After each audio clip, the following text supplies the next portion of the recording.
Assalamualaikum warahmatullahi wabarakatuh.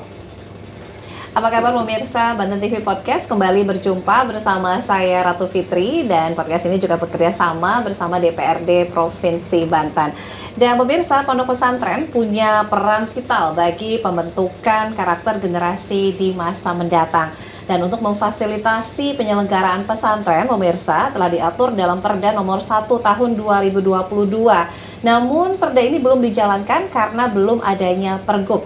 Kemudian bagaimana dorongan dari DPRD Banten terkait dengan hal ini? Langsung saja kita sapa narasumber kita, yaitu Bapak Dr. M. Ali Taufik dari Komisi 5 dan juga fraksi PKB Dapil Tangsel. Assalamualaikum warahmatullahi wabarakatuh. Waalaikumsalam Mbak Fitri. Apa kabar Bapak? Alhamdulillah baik. Alhamdulillah baik. Kita ngobrol terkait dengan pesantren nih Pak Dewan ya. Baik. Terkait juga dengan dorongan Pergub untuk fasilitasi pondok pesantren di Banten.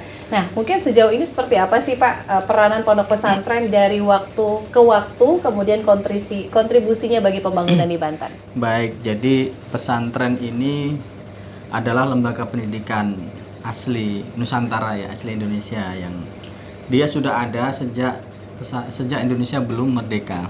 Ini saya jelaskan dulu secara nasional perannya. Jadi pesantren itu sudah ada sebelum Indonesia itu berdiri, sebelum Indonesia merdeka. Nah, ini adalah pendidikan asli Indonesia yang lahir dari Nusantara. Nah, banyak perannya. Misalnya kalau kita lihat dari sejarah Hari Santri misalnya, Hari Santri itu kan tanggal 22 Oktober. Nah, itu zaman dulu ketika Indonesia sudah mendeklar kemerdekaannya, ya. Kemudian sekutu kan kembali ke Indonesia untuk menyerang, tidak mengakui kemerdekaan Indonesia. Nah, saat itu hampir seluruh kota sudah dilumpuhkan oleh tentara sekutu, mulai dari Sumatera Utara, Padang, kemudian termasuk DKI Jakarta dan lain sebagainya. Hanya Surabaya yang belum. Ya. Nah, lalu Presiden Soekarno saat itu mengutus utusan ke Kiai Haji Hasyim Asy'ari, Hadratus Syekh Hasyim Asy'ari, untuk meminta fatwa. Bagaimana ini? Karena pada saat itu tentara Indonesia juga belum lahir.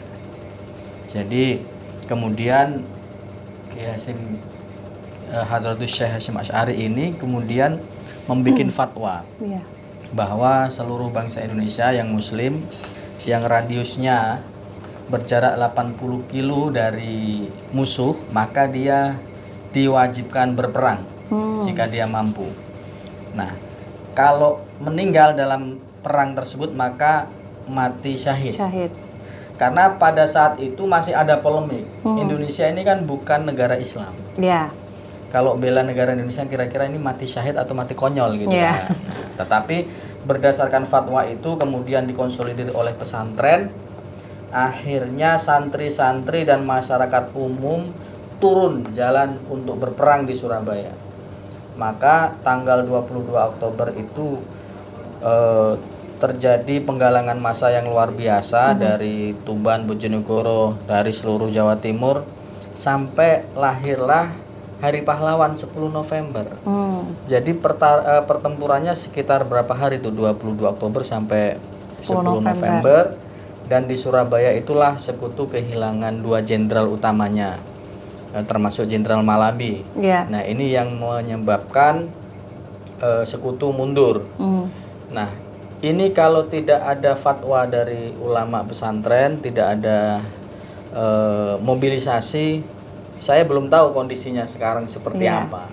Nah, ini perannya, termasuk di Banten dan dunia pendidikan. Nah, pesantren itu adalah lembaga yang menyediakan pendidikan murah dan tidak ada sama sekali campur tangannya negara. Ini kiai-kiai bikin pesantren di tanahnya sendiri, bangun sendiri, kemudian menyiapkan pendidikan, dan setelah jadi pesantrennya juga sangat murah biayanya. Bahkan ada yang sebulan cuma 50.000, ada yang cuma 70.000, ada tempat tinggal dan lain sebagainya. Nah, ini negara tidak jarang sekali hadir. Padahal perannya kan mulai dari kemerdekaan sampai membangun peradaban pendidikan di Nusantara ini sangat banyak perannya, termasuk di Banten. Di Banten juga sekarang kalau saya lihat ada 6.700 pesantren. Nah, ini sangat luar biasa banyak saya pikir gitu ya. Jadi perannya luar biasa Luar pesantren. biasa, bahkan dari saat masa penjajahan. Iya, bahkan saat sekarang itu, ya. betul. Bahkan sekarang ini kalau boleh dilihat-lihat dari masyarakat yang menengah ke bawah yang tidak mampu menyekolahkan anaknya di sekolah-sekolah yang unggul atau sekolah-sekolah yang mahal maksudnya. Iya. Itu biasanya memang dipercayakan kepada pesantren-pesantren. Banyak kok sekarang di Banten pesantren-pesantren yang masih gratis juga. Memang di pesantren ini ada dua macam, Mbak Fitri. Iya. Ada yang modern, Ada yang salafi ya. ada yang tradisional saya nyebutnya. Yang modern ini biasanya yang mahal. Nah, yang modern ini yang tidak, yang kemarin sempat viral, yang tidak pernah lah disuruh ngecor atau disuruh bantu-bantu bangun pesantren ini nggak pernah. Memang karena berbayar sudah mahal dan disiapkan sedemikian rupa. Tapi yang ada juga yang pesantren tradisional yang rata-rata bayarnya sangat murah. Sangat murah.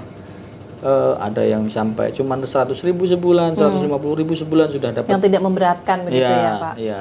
Bahkan ada yang cuman bayar misalnya punya hasil panen pisang dibawa kiainya. Kemudian punya sayur-sayuran dibawa ke kiainya. Ya mampunya bayar segitu-segitu. Itu. Jadi yang semampunya santri ini ya. Jadi ada dua begitu, yang modern, yang tradisional begitu. Jadi perannya itu yang pertama membantu bangsa Indonesia mempertahankan kemerdekaan, yang kedua mewujudkan pendidikan yang murah, yang bahkan gratis di hampir pelosok desa. Nah, ini yang memang mesti perlu diperhatikan ya, mungkin kehadiran dari negara, bagaimana perhatian dan juga bentuk kepedulian ya terhadap pesantren-pesantren ini. Karena tadi juga bantuan dan lain sebagainya mudah-mudahan juga lebih banyak, karena memang tadi ada pesantren-pesantren yang tidak mematok biaya sekolahnya, atau pada saat ini ada yang hasil bumi begitu ya Pak Dewan ya.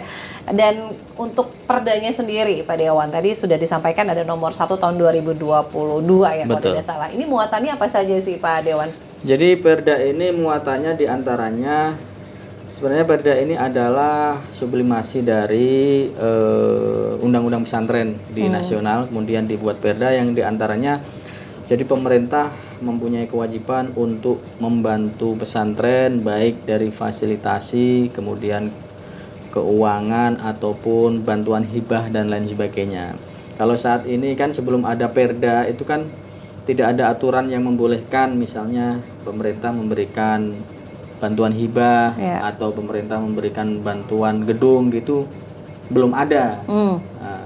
Tetapi perda ini isinya kira-kira nanti pemerintah ikut mengembangkan pesantren, baik nanti melalui RPJMD atau RKPD dan lain sebagainya. Jadi mulai dari pengembangan dan lain sebagainya, di perda ini diamanatkan bahwa pemerintah daerah Banten harus ikut andil dalam rangka pengembangan dan pembinaan pesantren. Gitu. Artinya perda ini dibuat di 2022. Betul. Di 2025 sudah berjalan kurang lebih hampir 3 tahun ya Pak Dewan ya? Ya, hampir 4 tahun. 4 tahun. Betul. Nah, bagaimana realisasi dari implementasi perda tadi untuk pondok pesantren dan dampak yang langsung dirasakan? Perda ini belum bisa dilaksanakan karena belum ada peraturan gubernurnya. Pergubnya. Jadi perda itu mandek. Hanya sekedar perda sudah hampir 4 tahun. Mandek artinya ya? Betul, karena untuk melaksanakan perda itu butuh peraturan gubernur. Nah, sementara sampai sekarang peraturan gubernurnya belum ada. Nah, ini menurut saya yang harus segera diselesaikan oleh gubernur. Karena berarti dari masa kepemimpinan sebelumnya ya, Betul, Pak Dewan ya. Betul. Nah, bagaimana dorongan dari DPRD dengan adanya perda, kemudian sudah ada gubernur yang juga hadir begitu, yang saat ini dorongannya agar juga terbit pergub seperti apa Pak Dewan? Baik, jadi saya pribadi sudah berkali-kali berbicara di media, mungkin bisa dicek tentang permintaan kepada gubernur agar menerbitkan pergub. Dan juga beberapa fraksi juga PKB juga selalu vokal di beberapa rapat, misalnya juga kemarin di rapat paripurna kita juga menekankan agar segera diterbitkan pergub. Nah, sampai sekarang kok belum? Ya itu silahkan ditanya ke gubernur kenapa belum gitu kan ya.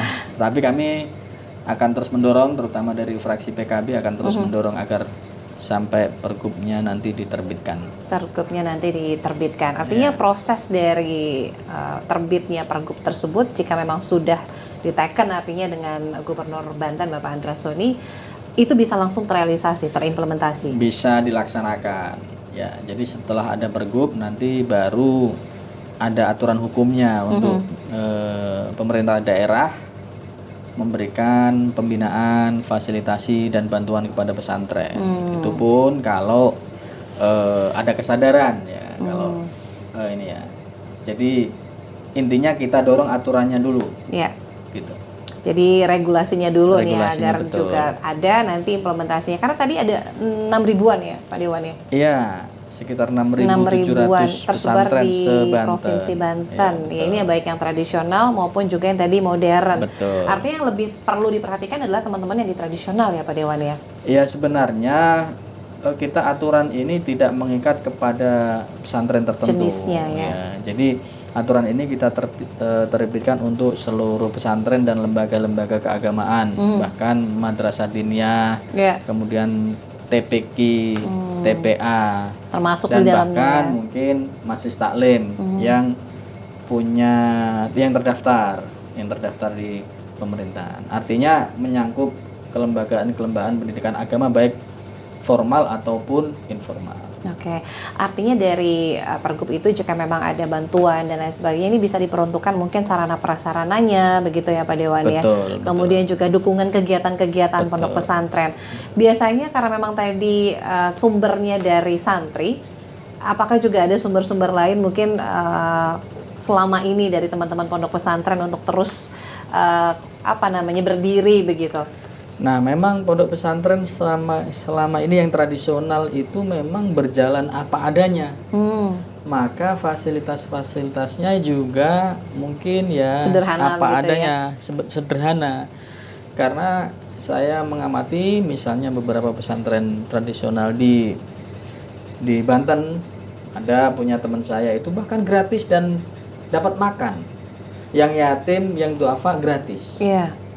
Sehari dapat makan 2 kali selama sebulan. Nah itu sumbernya gimana ya? Nah ini kadang-kadang memang setiap pesantren itu Pak kiainya atau pengasuhnya itu kadang punya peternakan, punya sawah, atau punya usaha perikanan, ataupun pengasuhnya kadang ada juga yang memberikan masyarakat yang memberikan sedekah gitu, memberikan bisaroh, itu digunakan lagi untuk kepentingan kepada santrinya ya. Dan ada juga kadang-kadang yang orang tua santri itu sowan kepada kiainya bawa hasil panen, bawa jagung, bawa padi, bawa hasil bumi ya Pak hasil Dewan ya. Jadi ini itu memang Masya Allah diputar lagi untuk santrinya untuk lagi. Santrinya. Nah kalau untuk dari skala prioritas, apa yang diperlukan dari pondok pesantren baik itu tradisional maupun juga yang modern begitu ya dengan adanya nanti pergub yang sudah dikeluarkan, apa yang memang menjadi skala prioritas terlebih dahulu untuk pengembangan pondok pesantren? Yang pertama yang menjadi skala prioritas adalah pembelaannya dulu ya. Jadi keperpihakan pemerintah daerah terhadap pesantren dan lembaga pendidikan lainnya. Ini penting kesadaran pemerintah daerah terhadap, karena memang saat ini benteng moral masyarakat Banten ini ya pesantren. Ini pesantren ini yang 24 jam di situ diajarkan sholat berjamaah, diajarkan bagaimana kedisiplinan dan lain sebagainya. Sinilah benteng moralnya, sehingga penting sekali pemerintah daerah Provinsi Banten ini memberikan pembinaan kepada pesantren, utamanya ya bisa juga di bidang pembangunan infrastruktur, fasilitas infrastrukturnya itu juga penting, ataupun bantuan keuangan yang mungkin buat pesantren-pesantren yang di situ santrinya digratiskan. Ya. Gitu. Itu yang terutama yang tadi tidak dipatok tadi. Betul. Ya Pak Dewan ya. Betul, saya pikir juga program sekolah gratis dari Pak Andra Soni itu juga meringankan pesantren. Beberapa hari kemarin saya berkunjung ke pesantren, salah satu pesantren di Kabupaten Tangerang. Itu ada pesantren besar dan mengikuti sekolah gratis, program sekolah gratis. Mereka sangat terbantu. Sangat terbantu karena yang awalnya memang sudah gratis, tetapi karena ada program subsidi dari pemerintah ikut gratis. Jadi sangat terbantu. Nah, ini juga termasuk ya, karena memang ada yang tinggal di pondok pesantren namun juga sekolah. Betul, di memang informalnya rata-rata ya. memang seperti itu sekarang. Double begitu ya. Betul. Di pesantren tuh sore sama malam, nanti siangnya dia pagi sekolah. Dan siang sekolah begitu ya. Gitu Nanti ya. kembali lagi ke pondok pesantren dengan terbantu, artinya dengan adanya program sekolah gratis ya untuk sekolah-sekolah dengan swasta. biaya sekolahnya itu biaya sekolahnya tadi. Nah, kemudian tadi disampaikan di pondok pesantren pun juga menjadi tempat untuk belajar berwirausaha dari segi ekonomi, santri-santri diajarkan dan lain sebagainya. Ada juga mungkin perlu dukungan juga, pengembangan dan penguatan dari sisi UMKM-nya dari para santri begitu. Iya, memang tidak banyak, terus terang tidak banyak pesantren yang di situ dilatih berwirausaha.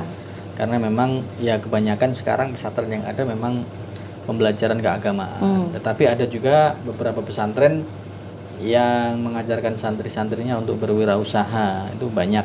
Nah, ini tentu dengan dengan program ini akan membantu mewujudkan UMKM di masyarakat ya.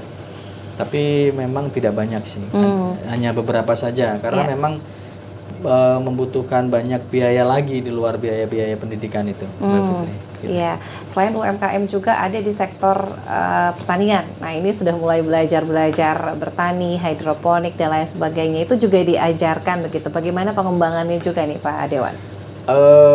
Saya pikir betul. Jadi sebenarnya Pergub ini kebutuhan mendesak sih menurut saya. Ya.